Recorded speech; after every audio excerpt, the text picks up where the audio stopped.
Ba'zida tabiat sirni hech bir odam chidash mumkin bo'lgan vaqtdan ham uzoqroq saqlab qoladi. 8 yil oldin bir sayoh tog'larda g'oyib bo'ldi. Uni hamma joydan qidirdilar. Daryolardan, qoyalar ostidan va g'orlardan.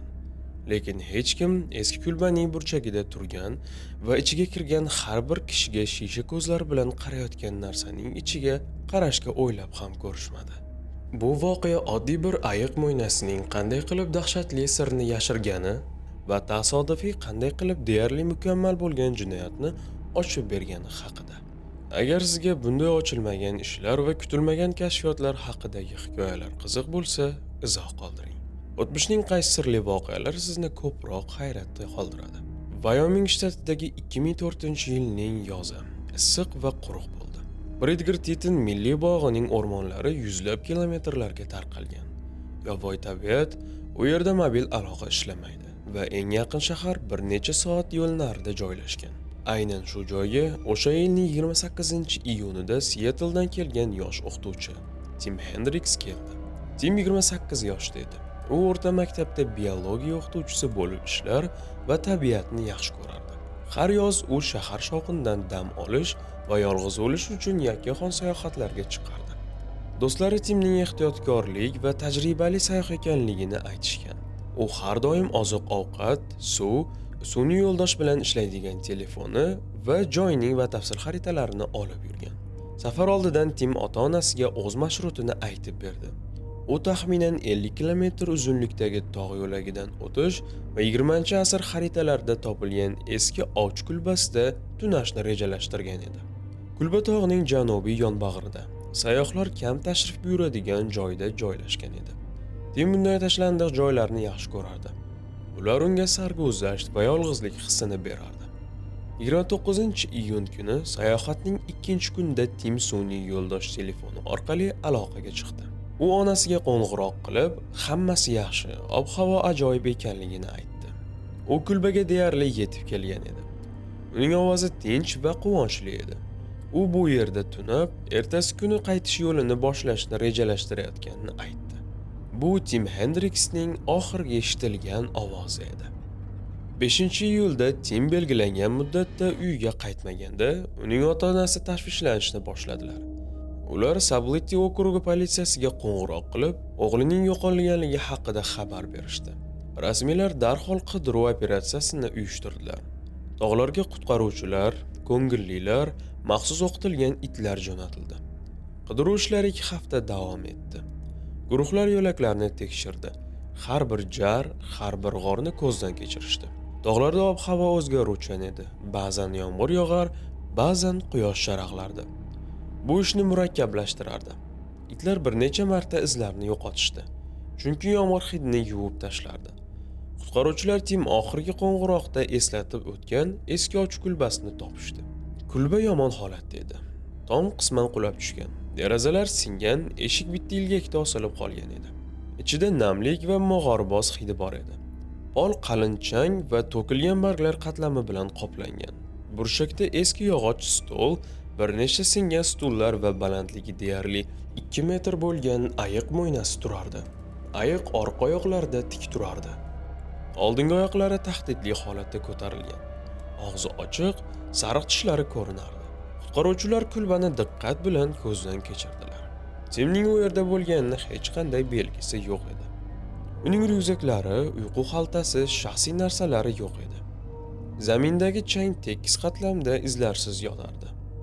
Hech kim bu yerda so'nggi yillarda kirgandek ko'rinmasdi. Qutqaruvchilar joyni rasmini oldilar va qidiruvni boshqa tumanlarda davom ettirdilar.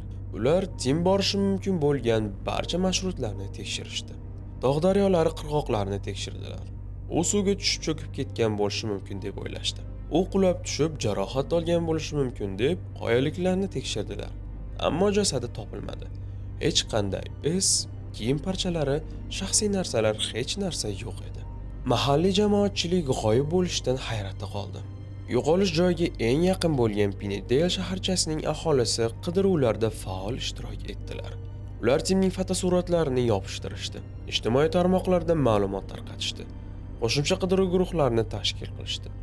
Hammasi Tim tirik, ehtimol adashgan yoki jarohat olgan. lekin topiladi degan umidda edilar. Biroq haftalar oylarga aylanardi va yangi dalillar paydo bo'lmadi.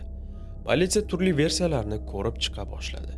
Ehtimol Tim yovvoyi bo'ri yoki tog' sheri bilan uchrashib hujumga uchragan bo'lishi mumkin. Bu joylarda yirik yirtqichlar yashar edi. Lekin odatda bunday hujumlardan keyin kamida ba'zi qoldiqlar yoki kurash belgilari topilardi. Yana bir versiya shundaki, Tim adashib, sovuqdan yoki susizlikdan o'lishi mumkin edi. Wyoming tog'lari xavfli, ob-havo tez o'zgaradi. Tunlar harorat hatto yozda ham 0 ga tushishi mumkin. Boshpana va issiq kiyimsiz odam omon qolmasdi. Lekin Tim tajribali sayyoh edi. U kerakli uskunalarga ega edi. Uchinchi versiya eng qorong'u edi. Ehtimol Tim jinoyat qurboni bo'lgan. Tog'larda ba'zi brakonyerlar cho'ponlar qonunda yashiradigan odamlarni uchratib turar edi. Ehtimol Tim tasodifan kimningdir noqonuniy faoliyatiga duch kelgan va u haqida gapirmaslik uchun uni o'ldirishgan. Ammo jasad va guvohsiz bu faqat nazariya edi. 2006-yilda g'oyib bo'lgandan 2 yil o'tgach ish rasman yopildi. Tim Hendricks baxtsiz hodisa natijasida vafot etgan deb e'lon qilindi. Uning ota-onasi qayg'uga botishdi, lekin yo'qotishga moslashishga harakat qilishdi. Ular Tim ishlagan shaharda yodgorlik lavhasi o'rnatishdi. Uning xotirasiga daraxt ekishdi. Hayot davom etardi, lekin yo'qotish og'rig'i qoldi. 8 yil o'tdi. 2012-yilda yozda tarixiy obyektlarni saqlash bo'yicha nodavlat tashkilotning ko'ngillilari guruhi Bridgerton milliy bog'iga keldi. Ularning vazifasi eski och kulbalarni topish va ularni sayyohlar tomonidan foydalanish uchun tartibga solish edi. Ko'ngillilar orasida ikkita o'smir bor edi. 17 yoshli Jameson va 16 yoshli Emma. 15-iyul kuni ular janubiy yonbag'ridagi o'sha kulbaga yetib kelishdi. 8 yil davomida u yanada eskirgan edi. Tom deyarli butunlay qulab tushgan. Devorlar qiyshaygan, lekin ayiq mo'ynasi hali ham burchakda turardi. Qalin chang va o'rgamchik to'ri bilan qoplangan. U yarim qorong'ulikda kulbada, unutilgan joyning qo'riqchisi kabi dahshatli ko'rinardi. Jameson va Emma o'zlarining ijtimoiy tarmoqlari uchun ayiq yonida rasmga olishga qaror qilishdi. Bu tashlandiq kulbada ulkan qo'rqinchli mo'yna bilan selfi chiqarish qiziqarli ko'rindi. Jameson ayiqning yoniga bordi va uning oyog'ini quchoqlashga harakat qildi. Kulgili kadr olish uchun albatta. U oldingi oyog'ini tortdi va kutilmaganda harakatlandi. Mo'yna eski va yaxshi mahkamlanmagan emas edi. Bo'rining yonidagi tikuvlar ajralib, qorong'u teshikdan nimadir polga tushib ketdi. Dastlab o'smirlar buni eski to'ldirish, somon yoki latta deb o'ylashdi. Lekin ular diqqat bilan qaraganlarida qonlari tomirlarda muzlagan narsani ko'rdi. Bu inson suyagi. Qovurg'aning bir qismi sarg'ish va quruq edi. Emma baqirdi. Jameson bo'rdan sakrab chiqdi. Ular kulbadan chopib chiqishdi va darhol ko'ngillilar guruhini rahbariga qo'ng'iroq qilishdi. U darhol politsiya bilan bog'landi. Bir necha soat o'tgach, kulbaga zobitlar, sud tibbiyot eksperti va kriminalistlar keldi. Ular topgan narsa eng dahshatli kutganlardan ham oshib ketdi. Ayiq mo'ynasi diqqat bilan ochilganda, ichida qisman mumiyolangan erkak jasadi topildi. Jasad embrion holatda buklangan va asl ayiqning ichki a'zolari bilan bo'shliqqa tikilgan edi. Teri qurigan va qoraygan edi. Lekin umumiy yuz xususiyatlari hali ham ajratib ko'rsatish mumkin edi. Tanada ko'ylak va sayohat shimlari bor edi. Shinning cho'ntagida haydovchilik guvohnomasi topildi. Hujjatdagi ism Timothy Hendricks edi. U 8 yil davomida bu yerda, mo'yna ichida, qutqaruvchilar uni qidirgan joydan bir necha metr narida edi. Ular bu kulbani ko'zdan kechirishdi. Bo'rining yonida turishdi, lekin hech kimga mo'ynaning ichida nima borligini tekshirish g'oyasi kelmadi. Jasad sud tibbiyot ekspertizasiga yuborildi. DNK tahlili shaxsni tasdiqladi. Bu haqiqatdan ham Tim Hendricks edi. Ekspertlar o'lim sababini aniqladilar. Bosh suyagining orqa qismida og'ir, o'tkir narsa bilan zarba belgilari topildi. O'lim miya shikastlanishidan kelib chiqqan. Bu qotillik edi. Bo'ri terisining ichki qismida qurigan qon dog'lari topildi. Qon guruhi Timning qon guruhi bilan mos keldi. Shuningdek, bilak to'qimalari izlari topildi. Inson qoldiqlaridan tashqari mo'ynada yana bir necha narsalar topildi. Birinchisi qo'lda yasalgan juda qo'pol, Tugmachalar bilan tikilgan ko'zlari bo'lgan eski latta qo'g'irchoq edi. U 10 yilliklar bo'lib ko'rinardi. Ikkinchi topilma zanglagan yog'och dastali ovchilik pichog'i edi. Uchinchi narsa singan portativ radio qabul qilgich edi. Ekspertlar bu 1990-yillarning boshlarida mashhur bo'lgan model ekanligini aniqladilar. Aynan shu narsa Tim sayohatga olib borgan edi. Politsiya yangi tergovni boshladi va bu ovchi kulbasi kimga tegishli ekanligini aniqladilar. Ma'lum bo'lishicha, u Daniel Reed ismli mahalliy aholiga tegishli edi. U 2009-yilda 63 yoshda yurak xurujidan vafot etgan. Daniel Reed Pinnedale yaqinida kichik uyda yashagan. U ovchilar uchun hayvonlarning mo'ynasini tayyorlovchi taksidermist bo'lib ishlagan. Bu uning kasbi va yagona daromad manbai edi. Daniel yirik hayvonlar, bug'ular, bo'rilar ustida ixtisoslashgan edi. Butun shtatda ovchilar o'zlarining trofeylarini olib kelishardi va u bularni ta'sirli mo'ynalarga aylantirardi. Qo'shnilar Daniel g'alati odam ekanligini aytishdi. U yolg'iz yashar, deyarli hech kim bilan gaplashmas, xafa va sevimli emas edi. Uning oilasi yo'q edi. Xotini ko'p yillar oldin vafot etgan. Bolalari yo'q. Daniel vaqtning ko'p qismini o'z ustaxonasining yoki tog'lardagi ovchi kulbasida o'tkazardi. U tozalikka va tartibga berilgan edi. Kimdir uning narsalariga teginsa yoki ruxsatsiz uning hududiga kirsa, undan nafratlangan. 2002-yilda Daniel ovchilar qo'llanmasi assotsiatsiyasidan chiqarib yuborilgan. Sababi hodisa edi. U ov qilinishni taqiqlangan qo'riqxona zonasida noqonuniy ravishda ayiqni otib tashlagan. Daniel ayiqning birinchi bo'lib unga hujum qilganini, bu o'zini himoya qilish ekanligini ta'kidlagan. Ammo tergov u teri uchun hayvonni ataylab quvlaganligini aniqladi. Unga jarima solindi. Ov qilish litsenziyasi olindi. Obro'si buzildi. Shundan so'ng Daniel yanada yopiq bo'lib qoldi. U boshqa ovchilarning buyurtmalarini qabul qilishni to'xtatdi va faqat o'zi uchun ishladi. Qo'shnilar uning paranoyasini rivojlanganini aytishdi. U hammani uning ustiga kuzatuvchi, uning mo'yna yasash sirlarini o'g'irlashni xohlayotganligida aybladilar. Daniel barcha eshiklarga qulf qo'ydi, derazalarga qalin parda osdi va uydan kam chiqa boshladi. Politsiya Danielning uyini tintuv qildi. Garchi u 3 yildan beri bo'sh turar edi. Ichida taksidermiya asboblari, pichoqlar, ignalar, iplar, terilarni qayta ishlash uchun kimyoviy moddalar bilan ustaxona topildi. Devorlarda u ish yillari davomida yasagan turli xil mo'ynalarning fotosuratlari osilgan edi. Ularning orasida kulbadagi o'sha ayiqning bir nechta fotosuratlari ham bor edi. Tergovchilar Danielning yozuvlarini o'rgandilar. U o'z ishi haqida yozgan kundalik yuritgan. Ko'pchilik yozuvlar oddiy edi. Mo'yna yasash jarayoni, ob-havo ham tashrif buyurganligi haqida eslatmalar. Lekin bitta yozuv e'tiborni tortdi. U Timning oxirgi qo'ng'irog'idan keyingi kun, 2004-yil 30-iyun sanasida edi. Yozuvda kulbaga kelgan taklifnomasiz mehmon haqida gap borardi. Daniel bu odamning u yerda bo'lish huquqi yo'qligini, bu uning shaxsiy mulki ekanligini yozgan. U o'z hududini himoya qilish kerakligi, uning boshqa iloji yo'qligi haqida yozgan. Keyin yozuvlar chalkash va g'alati bo'lib qoldi. Daniel tartibni saqlash kerakligi, hech kim endi ayiqning bo'sh emasligini bilmasligi kerakligi haqida yozgan. Tergovchilar o'sha kundagi voqealarni qayta tikladilar. Tim Hendricks 29-iyun kechqurun kulbaga keldi. U kulba hali ham Daniel Reed tomonidan ishlayotganini bilmas edi. Eski xaritalarda u tashlandiq deb belgilangan va Tim u yerda tunab qolish mumkin deb o'ylagan. U ichkariga kirdi, narsalarni yozdi. Ehtimol kechki ovqat tayyorlashni rejalashtirgan. Shu payt kulbaga Daniel qaytdi. U o'rmon yo'li bo'ylab eski jipi bilan u yerga kelgan. Bu soya xaritalarda ko'rsatilmagan. Daniel o'z kulbasida begona odamni ko'rib, jahl bilan tutildi. Unga paranoya hukmron bo'ldi. U Tim uning sirlarini o'g'irlashni yoki rasmiylarda xabar berishni xohlayotgan josus deb qaror qildi. O'rtada janjal bo'ldi. Tim kulba band ekanligini bilmaganligini darhol ketishni tushuntirishga harakat qildi. Lekin Daniel tinglamadi. U tosh yonida yotgan og'ir temirni oldi va Timning bosh orqasiga urdi. Zarba kuchli va aniq edi. Tim polga yiqildi va hushidan ketdi. Bir necha daqiqa o'tgach, u miyaga qon quyilishidan vafot etdi. Daniel nima qilganini tushundi. U o'ldirishni rejalashtirmagan edi. Lekin endi uning oldida o'lik tana yotardi. Uni vahima bosdi.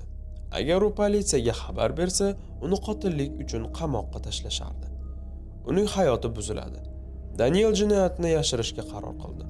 U tashishni osonlashtirish uchun tanani arqon bilan bog'ladi. Keyin burchakda turgan katta ayiq mo'ynasiga qaradi.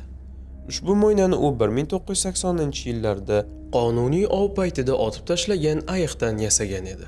Mo'yna ichida shakl berish uchun somon to'ldirilgan bo'shliq bor edi. Danielga dahshatli g'oya keldi. U tanani mo'yna ichida yashirish mumkin edi.